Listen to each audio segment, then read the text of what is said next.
Assalamualaikum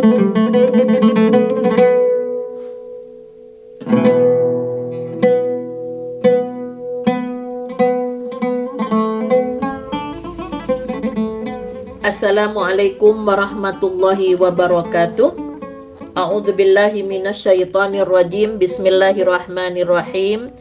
Innal hamdalillahilladzi anara quluba ibadihil muttaqina binuri kitabihil mubin. Wa ja'alal qur'ana shifaa'an lima fis sudur wa hudaw wa rahmatan lil mu'minin. Wassalatu wassalamu ala Muhammadin wa ala alihi wa ashabihi wa man tabi'ahum bi ihsani ila yaumiddin. Amma ba'du, hasibu anfusakum qabla an tuhasabu wazinu anfusakum qabla an tuzanu fa innahu ahwanu alaikum fil hisabi ghadan an tuhasibu anfusakumul yawma wa tazayyanu lil ardil akbari yauma idzin tu'raduna la takhfa minkum khafiyah. Rawahu Ahmad. Hisablah dirimu sebelum kamu dihisab kelak, timbanglah dirimu sebelum kamu ditimbang kelak, karena sesungguhnya akan ringan bagimu menghadapi hisab esok hari bila kamu telah menghisabnya hari ini.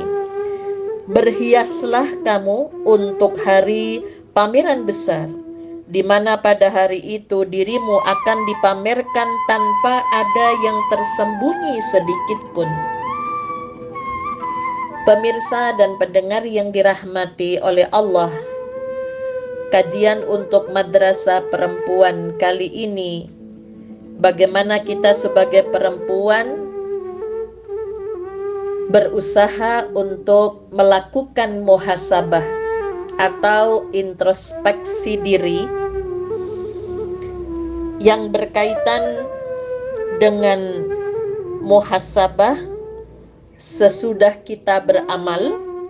Itu ada 3 macam. Yang pertama, muhasabah yang berhubungan dengan hak Allah Subhanahu wa ta'ala, yaitu tentang keikhlasannya beramal karena Allah, kesesuaian amalnya dengan petunjuk Rasulullah, kemudian sikap ihsannya dalam beramal.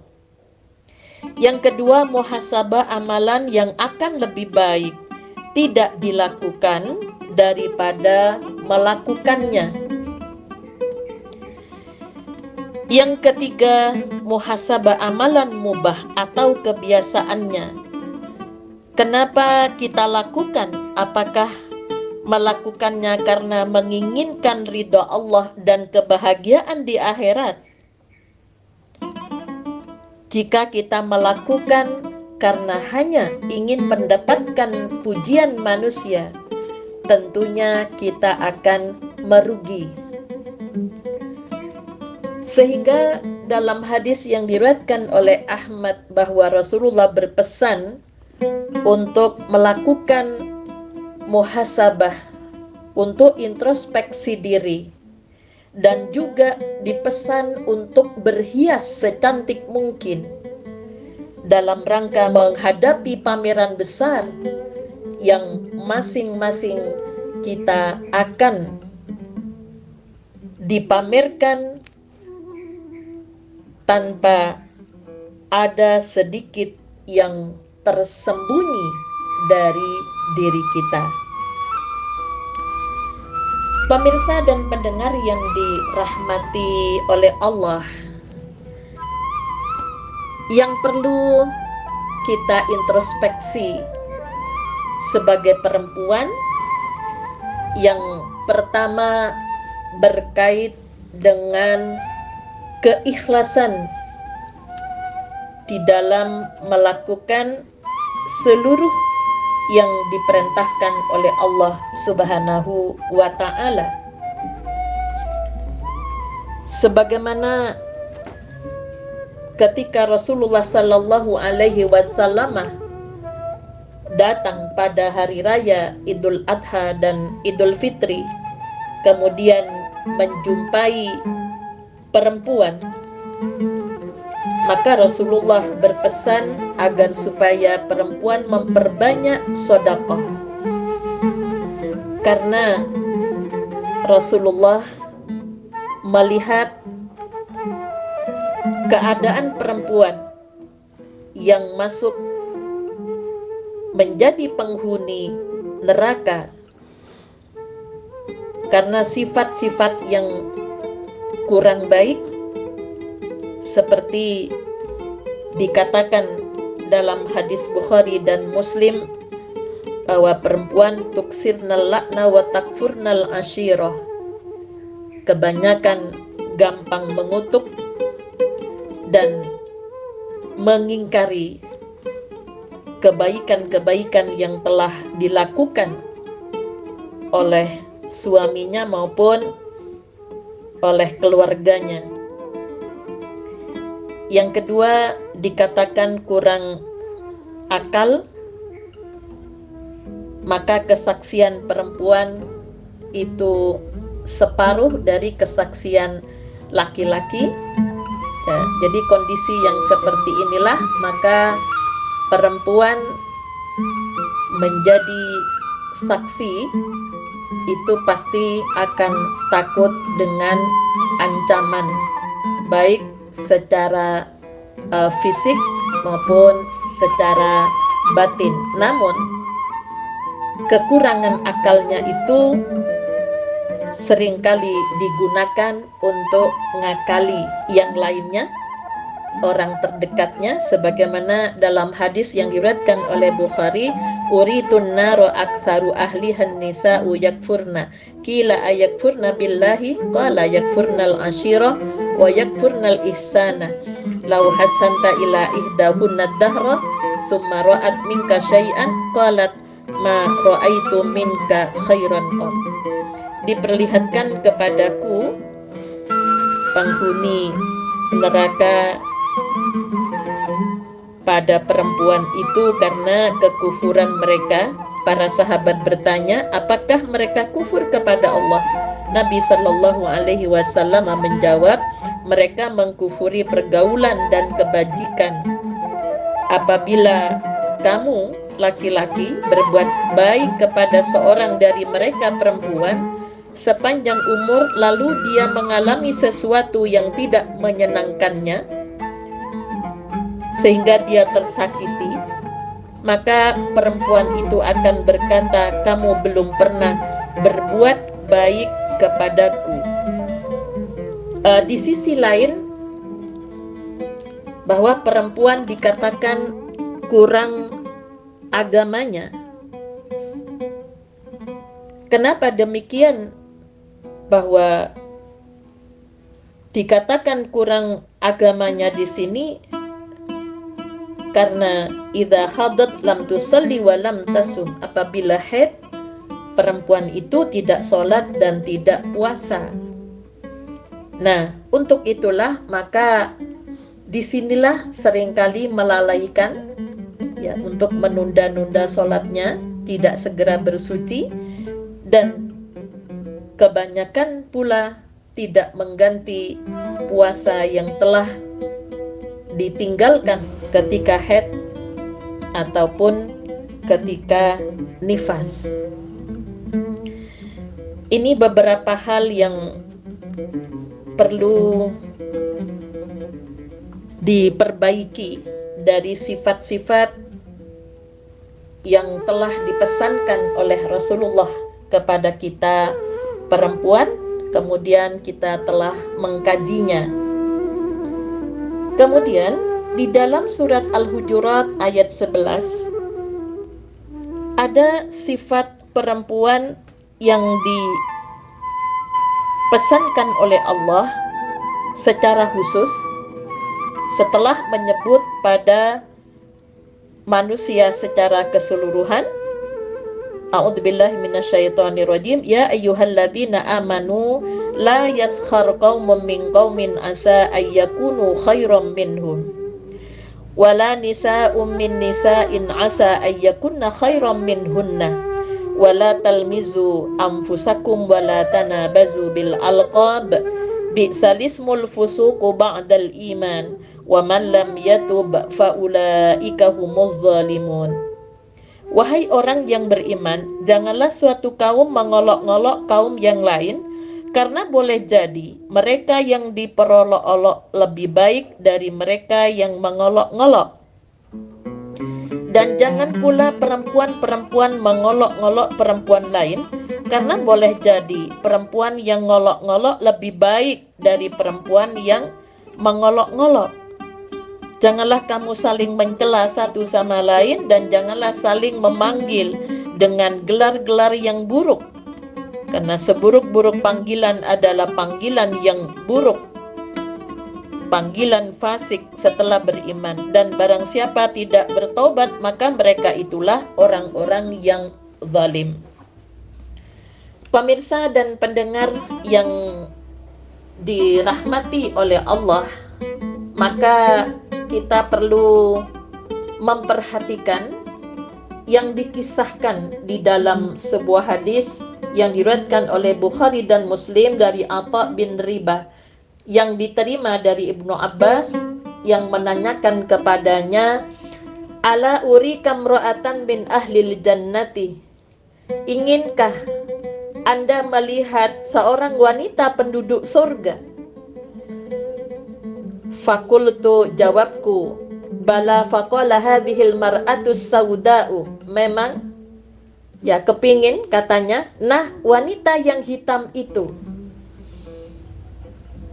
Atatin Nabiya sallallahu alaihi wasallam faqalat inni asra'u wa inni atakasyafu fad'ullaha ta'ala li. Faqala in syi'ti sabarti walakil jannatu wa in syi'ti da'awtullaha ta'ala ayyu'afiyaka. Faqalat asbir, summa qalat inni atakasyafu fad'ullaha li alla atakasyafu fada'a laha. Ia pernah datang kepada Nabi sallallahu alaihi wasallam dan mengadu, saya ini sering jatuh pingsan dan suka membukakan aib. Maka doakanlah oleh Anda kepada Allah agar disembuhkannya. Ujar Nabi, jika Anda mau, Anda terima itu dengan sabar, dan sebagai balasannya Anda akan mendapatkan surga. Atau kalau tidak, saya doakan kepada Allah Ta'ala agar disembuhkannya. Ujar wanita itu, baiklah, saya akan bersabar. Kemudian ujarnya, tetapi saya sering membukakan rahasia, maka doakanlah oleh Anda agar saya tidak berpenyakit seperti itu lagi. Maka didoakanlah wanita tadi oleh Nabi sallallahu alaihi wasallam. Jadi apabila kita sebagai perempuan ingin masuk kategori penduduk surga, maka ketika lagi sakit diharapkan jangan banyak berkeluh kesah, diperintahkan untuk bersabar. Kak ini sering pingsan seperti menderita epilepsi.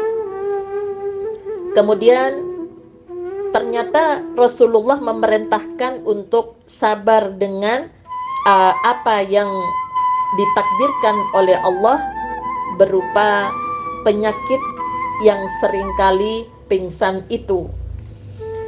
Namun setelah perempuan itu berupaya untuk sabar menerima sakit yang sering pingsan itu, yang tentunya melelahkan baginya, dengan pesan Rasulullah agar bersabar, maka yang kedua, dia minta lagi kepada Rasulullah agar didoakan, karena dia memiliki sifat pada umumnya sebagai perempuan itu gampang membuka aib orang lain, gampang membuka rahasia. Maka perempuan itu memohon kepada Rasulullah untuk didoakan dari penyakit pada umumnya sebagai perempuan. Nah, dari sinilah maka doa-doa yang berkaitan dengan agar supaya dihilangkan dari penyakit. Tentunya penyakit itu ada penyakit jasmani dan ada penyakit rohani. Nah, sehingga pada doa seperti Allahumma rabban nasi adhibil ba'sa ishfi anta syafi la shifaa illa shifauka shifaan la yughadiru saqama. Tentunya bukan hanya sekedar doa bagi orang yang berpenyakit jasmani, namun bagaimana Allah juga menghilangkan penyakit rohani, terutama penyakit yang biasa dialami oleh perempuan yang tiada hari tanpa membuka rahasia orang lain. Untuk itulah maka Allah lewat Rasulnya memberikan solusi agar terhindar dari kebiasaan perempuan pada umumnya. Maka perempuan yang ingin masuk pada surganya Allah tentunya mengganti kebiasaan ghibah itu dengan cara memperbanyak zikir, memperbanyak amalan sunnah, memperbanyak membaca ayat-ayat Allah dan memahami, menelaah, kemudian berupaya untuk mengamalkan di dalam kehidupan sehari-hari.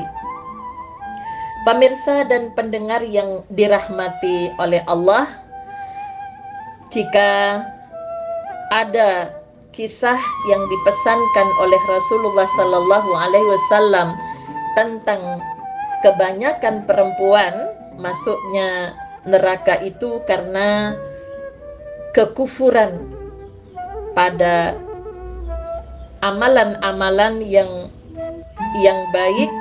Kemudian kalau ingin masuk surganya Allah, sebenarnya itu suatu hal yang mudah kita lakukan dengan cara banyak bersabar, jangan banyak berkeluh kesah. Kemudian yang kedua, hilangkan kebiasaan-kebiasaannya yang gampang membuka rahasia orang lain.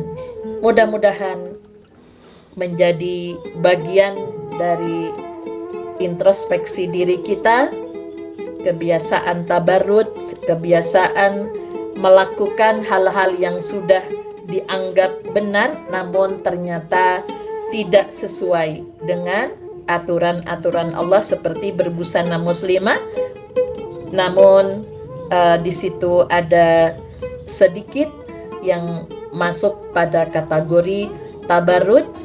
Maka apa yang kita lakukan, yang kita harapkan mencari ridha Allah, akhirnya muncul kemurkaan dari Allah karena ada sifat riya dan bisa juga sum'ah untuk memperdengarkan, memamerkan dan memperdengarkan kepada orang lain. Nasrum minallah wa fathun qarib wa basyiril mu'minin walhamdulillahi rabbil alamin. Assalamualaikum warahmatullahi wabarakatuh.